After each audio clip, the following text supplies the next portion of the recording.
भागवत भगवान की जय हो। श्री सुखदेव जी महाराज की जय हो।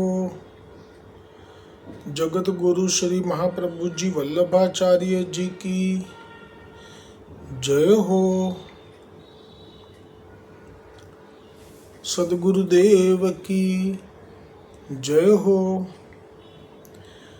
શ્રીમદ ભાગવતનું મહાત્મ્ય સર્વપ્રથમ, જેમાં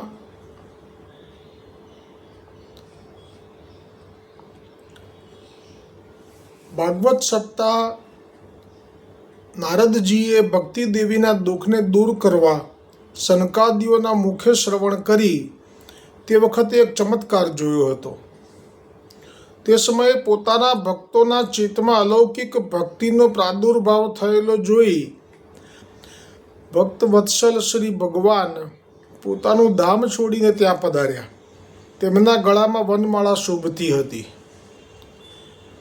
તેમનું શ્રીઅંગ સજળ મેઘ સમૂહ શ્યામ વર્ણ હતું. તેના પર મનોહર પિતાંબર સુશોભિત હતું. તેમનો કટી પ્રદેશ કંદોરાથી ઘૂઘરીઓથી સજાયેલો હતો. માથા પર મુગટની ચળક અને કાનોમાં કુંડળની ઝળક જાણે કે જોયા જ કરીએ તેવા હતા. ત્રિભંગ લલિત ભાવથી ઉભેલા તેઓ ચિત્ત ચોરી લેતા હતા. વક્ષ સ્થળ પર કૌસ્તુભ મણિ ઝળકી રહ્યો હતો. સઘળું શ્રીઅંગ હરિચંદનથી લેપાયેલું હતું.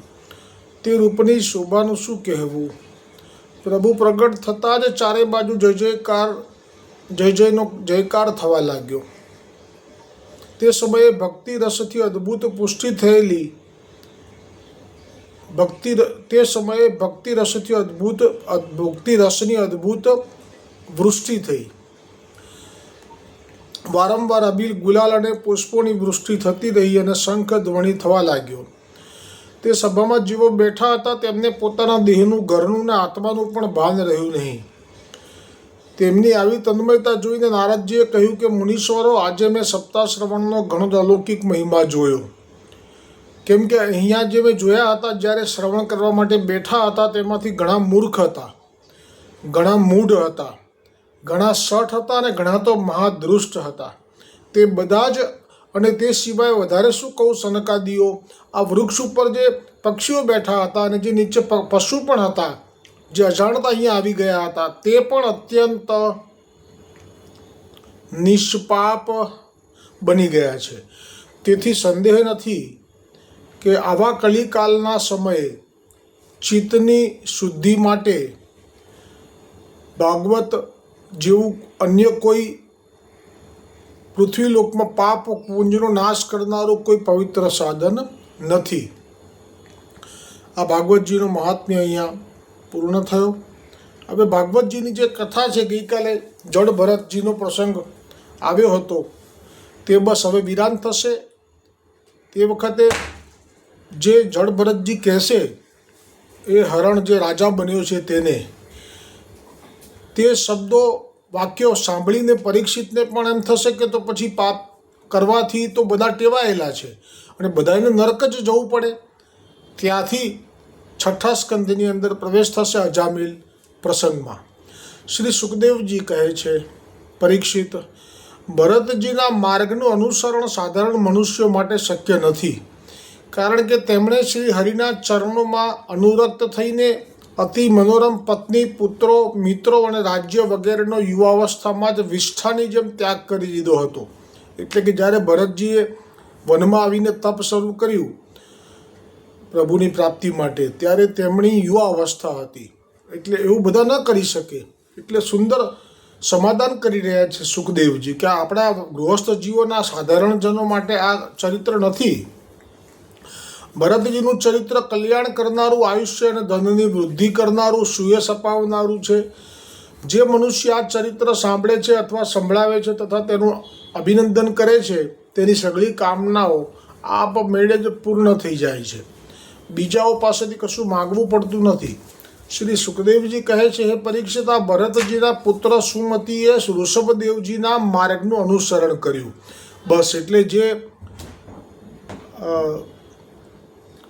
જ્યારથી જૈન ધર્મમાં ભગવાન વિષ્ણુ એમનો છેદ ઉડાડી દેવામાં આવ્યો, એટલે જ એમના જે અવતાર શ્રી કૃષ્ણ છે એમને પણ જૈન ધર્મમાં માનતા નથી. એનું મૂળ કારણ સુખદેવજી જે કહે છે ભાગવતજીમાં, એ કહું છું. આમાં મારો અંગત કોઈ મત નથી, કેમ કે મારા મિત્રો જ કેટલા બધા જૈન છે, પણ આ બાબતમાં જે ભાગવત કહે છે એ પ્રમાણ છે. અને ભાગવતની બાબતમાં તો વેદવ્યાસજીએ આની રચના કરી છે, પણ સુખદેવજી આનું વર્ણન કર્યું છે. અને સુખદેવજી એટલે શિવજી. એટલે જ્યારે આપ કહે છે કે ભરતના પુત્ર સુમતીએ ઋષભદેવજીના માર્ગનું અનુસરણ કર્યું, એટલે ભરતજીના જે પુત્ર સુમતી થયા તેમણે પિતાના એટલે કે ભરતજીના નહીં પણ ઋષભ ભગવાને તો 100 પુત્રો પ્રગટ કર્યા હતા. આપે તો ઇન્દ્રની કન્યા સાથે લગ્ન પણ કર્યા હતા, ઇન્દ્રની દીકરી સાથે. અને પછી આપે ધર્મ ગૃહસ્થોનો પૂરો પાળ્યા પછી આપે સમય થયો ત્યારે કેવી રીતે દિગંબર યોગી લોકોએ કેવી રીતે વિચરણ કરવું સંસારથી દૂર રહીને, એ માર્ગ બતાવ્યો હતો. પણ અહીંયા તો સુખદેવજી કહે છે કે ભરતજીના રાજાએ તો આંધળું અનુકરણ કરી લીધું, અને એ અનુકરણ કરવાને કારણે આજે પણ જૈન ધર્મમાં ભગવાન વિષ્ણુ કે એમના અવતારોને નહીં માનવું એવો એક અલગ જ માર્ગ, જેના માટે હવે સુખદેવજી જે શબ્દો કહે છે તે કહે છે કે ભરતજીના પુત્ર સુમતીએ ઋષભદેવજીના માર્ગનું અનુસરણ કર્યું, તેથી કલિયુગમાં પાખંડી લોકો વેદથી વિપરીત કલ્પના કરીને તે સુમતીને દેવતા માનવા લાગશે. અને ભરતજીનું ચરિત્ર સંક્ષિપ્તમાં અહીંયા વિરામ પામે છે. હવે સુખદેવજી યમપુરીમાં આવેલા નરકોનું વર્ણન કરતા કહે છે ના, એટલે હવે સુખદેવજીએ ભરતજીનું તો જે ચરિત્ર આવ્યું અને વિરામ થયો. હવે સુખદેવજી પરીક્ષિત રાજા જે પ્રશ્ન પૂછીને બેઠા હતા શરૂઆતમાં, જે સમાધાન માટે પ્રશ્ન પૂછ્યા હતા, ભાગવતજી સંભળાવો એમ કરીને પછી બીજા પ્રશ્નો, એમાં આ પ્રશ્ન પણ હતો કે આ નરક એ શું છે અને ખરેખર છે. તે વખતે એ પ્રશ્ન પૂછેલો, એટલે અત્યારે હવે સુખદેવજી એનો જવાબ આપતા કહે છે કે યમપુરીમાં પરીક્ષિત જે મનુષ્ય જેવું પાપ કરે છે તે મુજબનું ફળ ભોગવવા માટે તે અનુસાર નરકોની રચના કરવામાં આવી છે, જેથી ધનમદ, સત્તામદ, બલમદથી અંધ બનીને તથા છલ કપટ કરીને અન્ય જીવોને દુઃખી કરે છે તે પાપી જીવોને શુદ્ધ કરવા તથા દીન બનાવવા માટે તામિસ્ત્ર, અંધતામિસ્ત્ર, રૌરવ, મહારૌરવ, કુંભીપાક, કાલસૂત્ર, અસીપત્રવન, શુકરમુખ, અંધકૂપ, કૃમિભોજન, વૈતરણી, શૂલપ્રોત, સૂચિમુખ વગેરે મળીને કુલ 28 નરકો જાત જાતની યાતનાઓ ભોગવવાના સ્થાનો છે. અને સમજવું હોય આપણી લૌકિક ભાષામાં તો જેમ અત્યારે પૃથ્વીલોક ઉપર જે રાજ્યની અંદર જે શહેરમાં જે કોઈ પણ ગુનો આચરે છે, જેમાં કોઈ પણ ગુનો હોય એ ગુના પ્રમાણે એને સજા મળે છે. એ સજા વખતે કોઈ દયા રાખવામાં આવતી નથી. એની પાછળનો ભાવ એ જ હોય છે કે એ જે ગુનો કરનાર છે એ ફરીવાર આવો ગુનો કરે નહીં, અને સમાજ જુએ કે આણે આ ગુનો કર્યો, એનું આવું અને શિક્ષા ભોગવવી પડી, જેલ વગેરે, ફાંસી સુધી, તો એ સમાજ પણ એવું કરતાં ડરે. આ બે ભાવ છે. આ નરક પણ એટલે જ બનાવવામાં આવ્યા છે કે કોઈ સ્વચ્છંદ વિચરણ કરી ના જાય, કોઈ સ્વચ્છંદ મનમાં આવે એવું જીવન જીવી, લોકોને પાપ કરી, લોકોને દુભવી, છલ કપટ કરી, બળાત્કાર કરી કે ગમે તેવા અધમ કૃત્યો કરી, જીવ હિંસા કરી, ભોજન કરી જાય છે.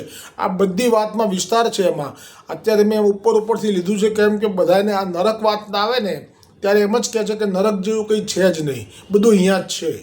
કેમ તો કે બધાને એમ થાય છે કે નરકમાં નથી જવું, અને જવું પડે છે. એના કેટલા પ્રમાણો છે. શા માટે મહાપ્રભુજી વલ્ભાચાર્યજીના શ્રીમુખથી યમનાષ્ટકમાં આ જે શબ્દો નીકળે ને જાતો યમ યાતના ભવતી તે પય પાનત. યમ યાતના હોય તો જ આપના મુખમાંથી નીકળે. બીજું યમરાજ છે એનું પ્રમાણ તો કેટલી વખત જોઈએ. સાવિત્રી સતી સાવિત્રીના પ્રસંગમાં આવે છે, એના પતિને લઈ જવા આવે છે, કેટલા પ્રમાણ જોઈએ છે. યમરાજા માટે તો સાક્ષાત આપ જ ધર્મરાજ થઈને પ્રગટ થયા, વિદુરજી થઈને. આપ યમરાજ છો. જ્યારે યમરાજનું પદ ખાલી પડ્યું ત્યારે અર્યમા નામનો દેવ છે એણે સ્થાન સંભાળ્યું. એટલે કે નરકની જે વેદના છે એ તો ચાલુ જ રહી, આપ નીચે પધાર્યા એટલા માટે. પછી રાવણ વાલ્મીકી રામાયણમાં પણ આવે છે કે રાવણને એમ થયું કે ના, નરકના જીવોને મારે છોડાવી દેવા છે, કેમ કે હવે હું ત્રણેય લોકનો રાજા બની ગયો. ઇન્દ્રને ભગાડીને સ્વર્ગમાં બેસી ગયા. તો એ કાંઈ એવું કાર્ય કર્યું છે રાવણે કે જે ખરેખર અકલ્પનીય છે. કે જે સ્વર્ગમાં ચડાઈ કરી ઇન્દ્રને હરાવ્યા પછી પહેલું સુંદર કાર્ય જો રાવણે કર્યું હોય, સુંદર એટલા માટે કે કોઈને પણ યાત્રામાંથી કોઈને મુક્ત કરવો, એ ખરેખર સુંદર કાર્ય છે. ભલે એમના કર્મથી દંડ થયેલો હતો, પણ રાવણ ગયો છે નરકમાં. એટલા માટે આ વિસ્તાર કર્યો કે નર્ક છે, રાવણ નરકમાં ગયો છે. અને આ બધા જ જે 28 પ્રકારના નરકો છે એ બધાયના લોકોને કહ્યું કે જાઓ, હવે તમારે કશું ભોગવવાનું નથી, તમે અહીંથી છૂટા. બધા દેવતાઓ પણ છે. શનિદેવ છે જેમને બાંધ્યા હતા, કાલદેવ છે જે બધાને જીવ લેવા આવે છે એમને પણ બાંધી દીધા હતા. કેવો સામર્થ્ય હતું રાવણમાં. ભગવાનનો પાર્ષદ છે જય વિજયમાંથી એક. પણ આ બધું છે, પ્રમાણ મળે છે. આ કાગવાસ જે આપણે નાખીએ છીએ એ પણ તે વખતથી શરૂઆત થઈ છે. કેમ કે જ્યારે રાવણ આ 3 દેવતાઓ જે યજ્ઞ કરી રહ્યા હતા, ઇન્દ્ર,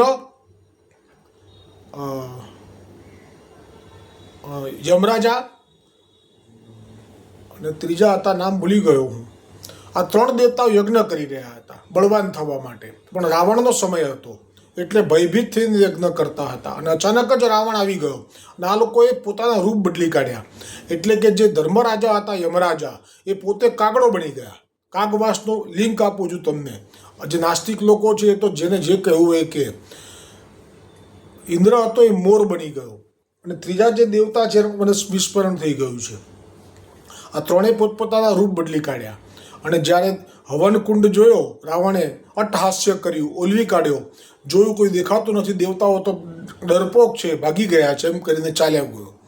હવે જેનું રૂપ લીધું હોય એને કંઈક વરદાન આપવું પડે. દેવતાઓનું એટલું તો હોય ને, જેમ શેઠ હોય એને તો કોઈ સાધારણ સેવા કરે તો બી એને કંઈક આપે, તો આ તો દેવતા છે. તો ધર્મરાજે કાગડાને એવું વરદાન આપી દીધું કે હવે તમે લોકો ગમે તેવું પણ જેવું તેવું ખાઈ લેશો, પણ તમારું સ્વાસ્થ્ય ક્યારેય કથળશે નહીં, તમને બીમારી નહીં આવે. તમે જોજો કાગડો કોઈ દિવસ તમને બીમાર જોવા નહીં મળે. અને બીજું કહ્યું કે અમારું જે યમલોકમાં જે પિતૃઓ બહુ પુણ્ય કરીને પિતૃઓ જે સુખ ભોગવી રહ્યા છે પિતૃલોકમાં જઈને, એ લોકોને જ્યારે શ્રાદ્ધનો પર્વ આવશે 15 દિવસનો, એ દરમિયાન જે તિથિએ જેનો પિતા કે દાદો મર્યો હશે એના પાછળ જ્યારે તમે વાસ નાખશો, કાગવાસ, ખીર, પૂરી અને જલ પધરાવો છો, તે જો તે તમે લોકો ખાશો તો તેનું દિવ્ય હવિષ્ય થઈ અને તમારા પિતૃઓને તૃપ્ત કરી દેશે અને પિતૃઓ તેમને આશીર્વાદ વરસાવશે. આ કોઈ બકવાસ નથી. જ્યારે આવા ટાઈમે નાસ્તિકવાદીઓ, મનુવાદીઓ નીકળી પડે છે અને કહે છે કે જીવતા તો તમે કંઈ કર્યું નહીં અને હવે કાગડાને ખવડાવો છો, એ લોકોને સમજાવવાની આપણે કંઈ જવાબદારી નથી. પણ આ સત્ય છે. અને મોરના પીછા ત્યાં સુધી સફેદ રંગના હતા. જ્યારથી આ સુંદર પીછા આપણે જે જોઈએ છીએ એ ઇન્દ્રએ આપેલું વરદાન છે મોરને, કે મેં તારું રૂપ લીધું છે, હવે અમે તને વરદાન આપીએ છીએ કે તારા પીછા આવા શુષ્ક સફેદ નહીં હોય, પણ કાયમ માટે સુંદર રંગથી પૂરાયેલા હશે. ત્યારથી જ એ રંગબેરંગી પીછાના સાથે પ્રજાતિ શરૂ થઈ. હજી પણ સફેદ રંગના પીછાવાળા મોર ક્યારેક જોવા મળી જાય છે ફેસબુક ઉપર, યુટ્યુબ પર. એટલે જે સત્ય છે એને કોણ સમજી શકે કે જે જોડાયેલા છે સનાતન ધર્મથી. નવાનું કે અલગવાદીઓનું કે નાસ્તિકવાદીઓનું આ કામ નથી.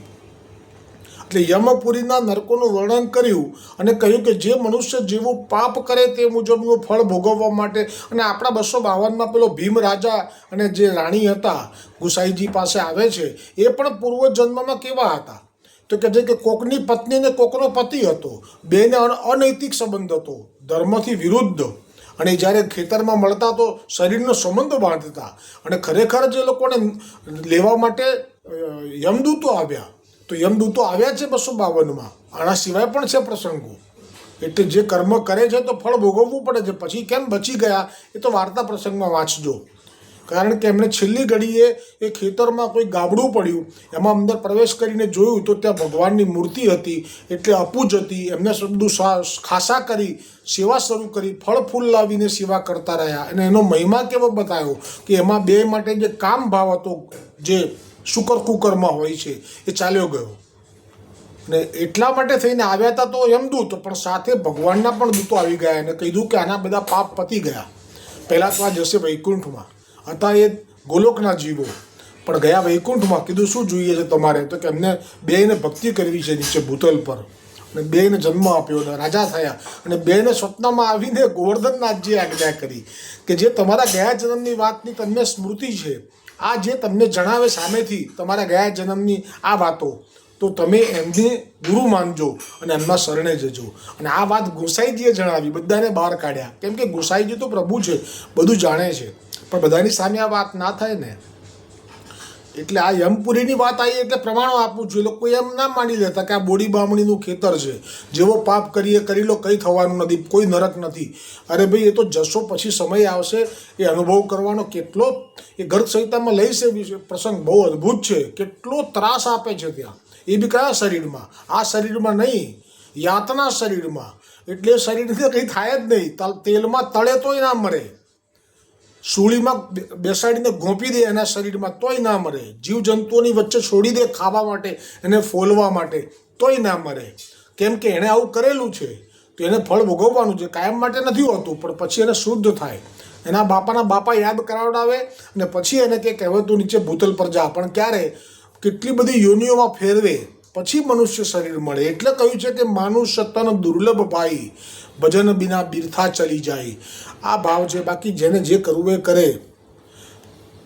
આ રીતે અહીંયા માર્ગનું અનુસરણ કર્યું અને જે છલકપટ કરીને આ રીતે જે પાપના જે 28 નરકોનું વર્ણન આવ્યું.